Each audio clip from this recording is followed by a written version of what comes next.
So I reckon the purpose of marketing is to change a prospect's beliefs about and their feelings about your product or service from where they are now to where they're compelled to engage with your product and service for one of two reasons: either to solve a problem they have and don't want, or to provide a result that they want and can't get. You must communicate with the potential buyer, initially at least, where they're at in that buying journey. And you can't give the whole market one message, and that's typically what's happening with most of the marketing is, you know, here's my stuff, buy my stuff. You know, that's appealing to the 3%, but it misses out everyone else. So you need to be aware of, you know, where the majority of people are in your market in regard to buying your services and where their thinking is positioned. But there are generally going to be a whole spectrum of people, from people who have no idea right up to people who are ready to buy. So we need to engage with people along that journey. And that means that, you know, as a marketer, you need to put yourself in the position of your clients, of your buyers, and understand their thinking. And you also need to understand what compels people to take action. Is that an important part of the process, you think? Yeah? Okay. So let's look at how people respond. Now, most of the websites we looked at before, and most marketing in general, tends to be around helping people to understand, you know, the product, the service, the benefits. You know, it's a very logical part of getting a message across, and that's what communication is about, isn't it? Yep. Isn't that what we're trying to do, to help people understand, you know, the benefits of what we offer? So there's definitely got to be that element there. But what's wrong if that's the only element? Fear. You know, there's a basic fear that underlies everything that we do. And that's where the reptilian brain comes in. The reptilian brain is that, you know, the oldest part of the brain. You know, that's why it's called reptilian. And as evolution's gone through, you know, our brain has evolved from initially the reptilian brain, which is all about,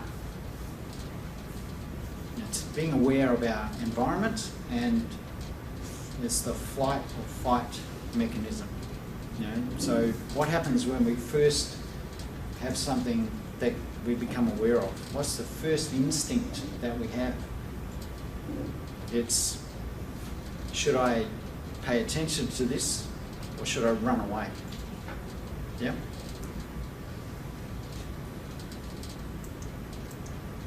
So how people respond in regard to that is, you know, most people actually love to buy.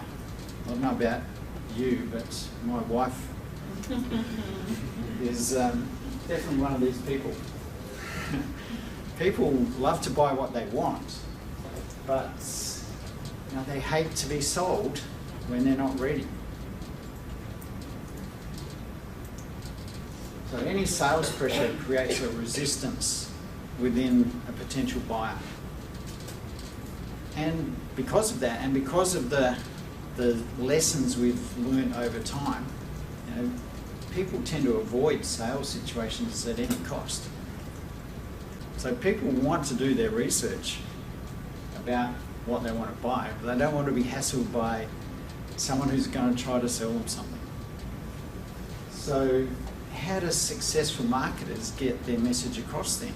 You know, if there's this resistance to having a conversation with a salesperson, if there's, you know, this need to run away from something that's going to threaten,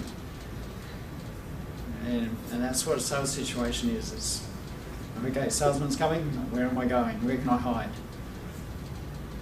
So what's the secret to marketing success? I think there's a really critical principle that I want to show you first that is the ultimate secret to marketing success. Who would like to know that?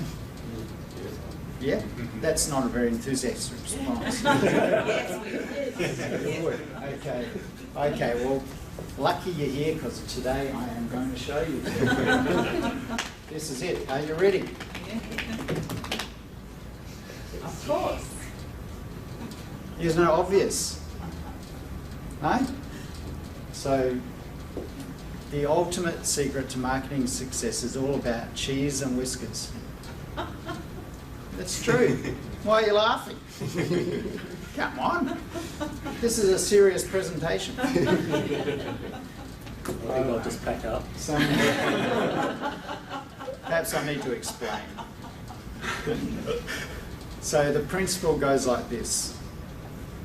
If you show a mouse cheese, what happens?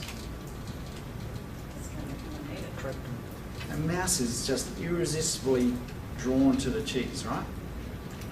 There's nothing you have to sell. Do you have to sell cheese to a mouse? Just put it there and say, there, mouse, all yours. What's the mouse going to do?